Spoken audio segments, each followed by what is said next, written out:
yesibili ithi phumani bantu abami nuzungezele umuzi wasekuphakameni ngoba mangithi ngiyawubuka kugcwele amakati kuwona. Ngicela ningizungezele wona niwashaye wonke lamakati niwaxoshe. Uma kwenzeka kukhona afayo nihambe niyekuzulu ensimba ninike uthini bese niyohlambuluka.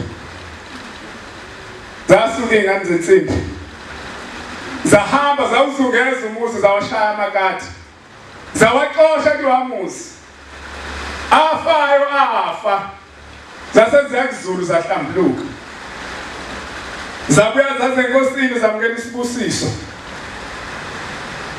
Ithi inkosi ngesabatha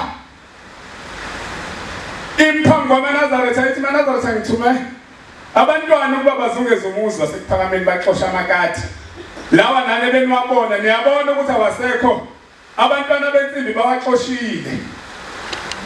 Kwakhuza amen kwathiwa wingcele. Yathi inkosi impela nami ngiyawabona wekho. Kwabukeka abantwana besebenzile umsebenzi omuhle. Kodwa yathi inkosi ingakayiqedi leyo ndaba. Yayisithi kodwa kungiphatha kabi. Ukuthi angazi ukuthi njengoba labo bantwana bewaxoshile amakati ekade siwabona kulomuzi. Ubani azoxosha lawa seyinhlizweni zenu. Ngoba nani njengoba nikhona niphambi kwami. Nikhona phakathi kwalomuzi enhlizweni zenu kunezimbodla ezikhona. Enhlizweni zenu kunamakati agwavumayo.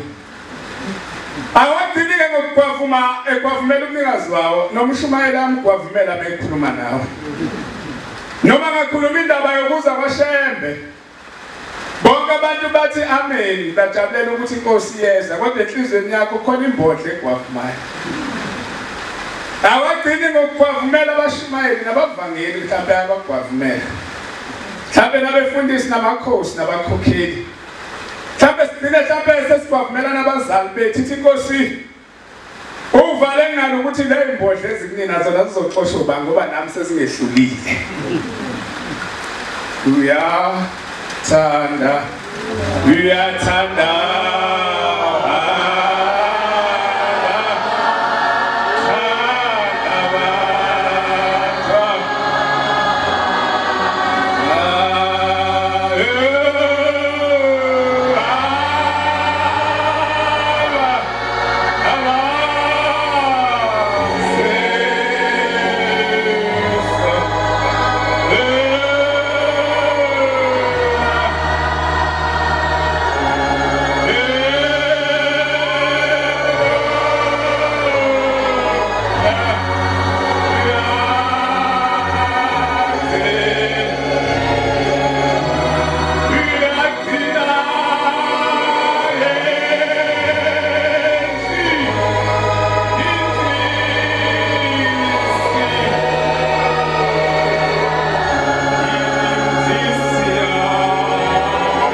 uNkulunkulu eza kubantu abantu bashintsha ngisho ukugqoka kwabo balungiselela ukuthi kuze uNkulunkulu njengoba nilibuka linetha lapha ekhaya linethi.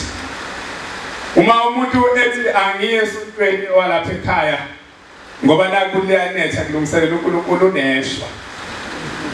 Makulungiselela uNkulunkulu ezoza phakathi kwabantu noma linetha kodwa ukuzibona ukuthi kukhona lento ezongiphutha ubaba uMshumayela azoyisho kukhona lento ezongiphutha umkhokhela azoyisho yokulungiselela uNkulunkulu.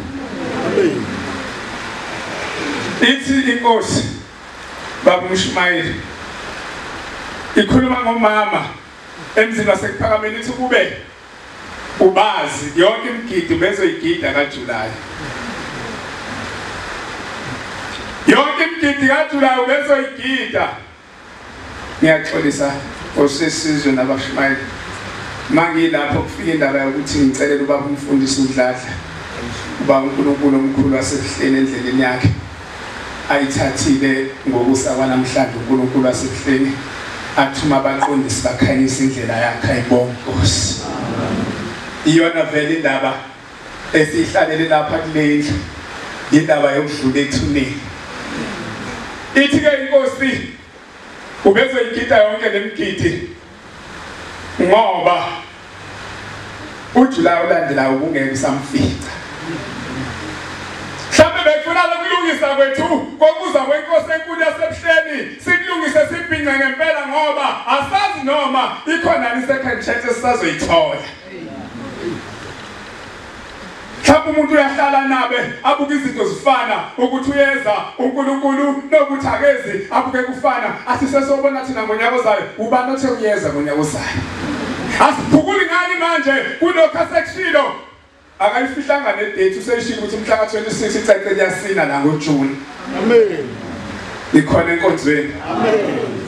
Umuntu ke osayazi le date yaleli cace lingake lizobe lilapha walapha ekhaya kodwa kunesikhathi la khona yena asibona kungafanele ukuthi aphushe umsebenzi wokuza kaNkulunkulu athi uzophusha ngonyaka ozayo ubani othe uyeza. Yini singasebenzeli lokho esesikwazi ukuthi khona.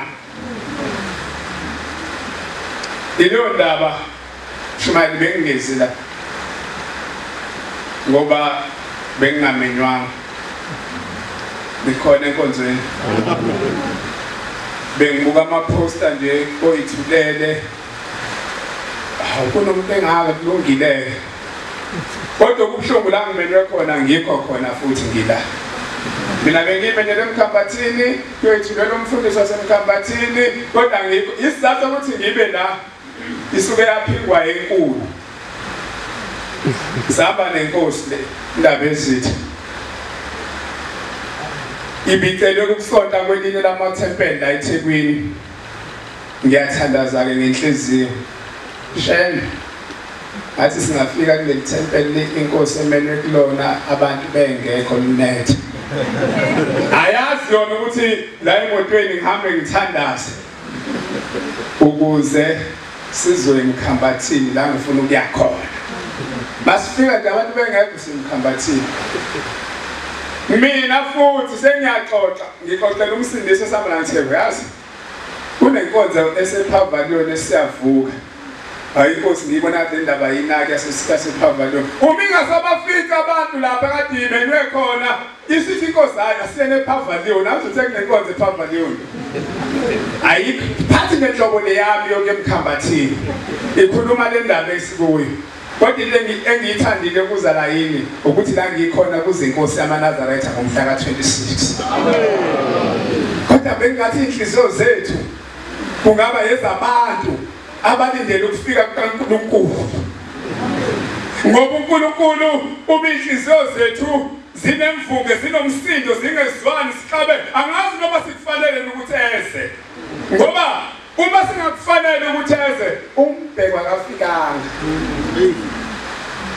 Umbhekwa akafikanga. Uthola ukuthi uzongafiki kulimala lonke lelizwe ngenxa yenhliziyo yakho ngoba uhlola inhliziyo yakho ngisho unikele ukuza kwakhe unikele ngomnikelo okhulumayo. Siyanikela nje kodwa nje ubani vele bethe ubaba akeze. Thina besingazazi sifune baba ukuthi akeze kodwa sekuthiwa kunikele thi kanti lo mnikelo uzohlala kubaba uDumisa uzohamba uye kumnikazi wawo ufike uyixoxe yonke le ndaba eyikhulumayo. Kanti bengathi inhliziyo zethu kungaba ngezabantu abalindele ukuba uNkulunkulu abe khona phakathi kwabo kusinde lonke leli lizwe mhlawumbe ngomnikelo wakho wothando wokuthanda ukuthi kuze uShembe kuzawuphila lonke leli lizwe esiguqe kulo. Ngenxa isikhathi babuShumayeli ngiyabona ngaphesheya umama abantu abasheshayo kulapha sebengibuka nje ngalawo mehlo ukuthi angithi-ke ngiguqe ngasewashini nanti iwashi ufika umuntu abuke leli bese ebuke lakho ucabanga ukuthi hayibo yenami eligulayo noma kanti abasibone lesikhathi umuntu-ke bese embhobhweni isikhathi akasiboni.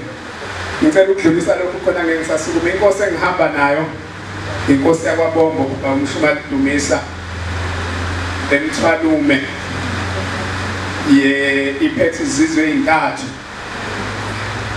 Esokuqala ehlala Nkosi sikwabombo mawaze eBhekmesiya. Abadala ke bazokwazi eBhekmesiya nakovula masango labona nje. Esesibili ke sisempongwane sesithathu sisemzini mkhulu. Ungayibuka nje engathi imfishane noma incane kodwa umhlana ubanzi ubelethe izizwe ezintathu. Okugcina ke Inkosi okuyilethe la ukhokheli ukuthi kusethe uNkulunkulu wasebuhleni ayigana. Manje hamba iharasa ke beke nje ngathi kunenkonzo yezingane hayi iyafuna ukuya. Angihleli ke phela ngikhona. Yona lento isuke iyihleba ngimane mina ngikwazi ukuhleba usuke wathi uNkulunkulu hayi ndaba ezitha manje sefana ukuganweke ngoba ibinga kunakile ngesikhathi kusakhona ikhehle ngoba ithatha isihlalo ikhehla lisekhona lathi ikhehla hayi ngoba sengimdala amandla sengiyawadlulisa indodana yangayinaka ke lento manje uNkulunkulu sethi hayi ndaba ezitha ngoba lekhehla selihambile manje ndimeke nje ngathi hayi last week nje ngangisesiphingo ezinhle hayi nansi Inkosi ndaba ezitha hayi indaba injalo kodwa ke angisho ukuthi ngiyabonga umshumayeli bashumayeli beNkosi bekuumusa wenu nenkonzo kade nipha abantwana kakhulukazi benathesa siyayibonga bekuumusa wenu benithanda bebengasho ukuthi bayeza la futhi kufike ngabaniki inkonzo belingekho icala ikhona enkonzweni ngoba akufunakala ube ngathi ukuthi silethe uthando lwevisit sekuyimpoqo ukuthi nisiphi inkonzo singeza nje lapha sifike sisonke khona kuyivisit yenathesa noma yenabasho kodwa kube semselweni uma nithi namhlanje hayi uyayibambela mshumayeli kade nawe wagcina ngoba phela bele kufika abagcotshwa la nezikhulu nondaba ezinto befikile mhlawumbe nawe wakho umntwana usekhahlele njengawalensizwa wagcina inkonzo ungasazizwa ngoba zivalwe ezigcwele kuwena ugcina usuthi hayi namhlanje noma inabasho ikhona noma inathesa ikhona kodwa ngicela ukuyibamba inkonzo ngicabanga ukuthi alikho icala umshumayeli kusuke kusemseni wakhe Inkosi sisenikuzwile amen. Uwesaba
Shembe Nkosi yamakhosi siyabonga ukhunjulo emazulwini nabantu abasha bezosipha amazwi angcwele abasiphe wona ukuze isizwe sifika lapha khona umsebenzi kaNkulunkulu sizawugoqa sikubuyisele siyocela nje ukuzwa izwi leNkosi emva kwenkonzo mayiphakamile nje yabingelela abantwana bonyaka sezona ezwilayo ngiyayithembisa Inkosi zonyanga zanenansuku bese uhambo lwayo ke libamgcwele ndaba ezitha ukubonga kwethu kwedlulisanga ukusikhumbula sibakhaleleke nalabo abantu bethu usizi longakunazi izindlu Ngizocela inkosazane yaseWestville iyakansele isiphi ingoma ka-137 sizobuyisela ngaso emveni kwenkonzo ubaba umshumayeli wethu la ekhaya ubaba Mbanjwa aphosise inkonzo asibhekisele enkosini siyothi uma siqeda lapho-ke sicele nje indaba ezitha ukubingelela nje phakathi kwalo muzi oyingcwele namanazaretha onyazi njengoba lapha nje uyinkosi yethu amen uyinkosi yethu esizweni amen inkosazane yaseWestville 237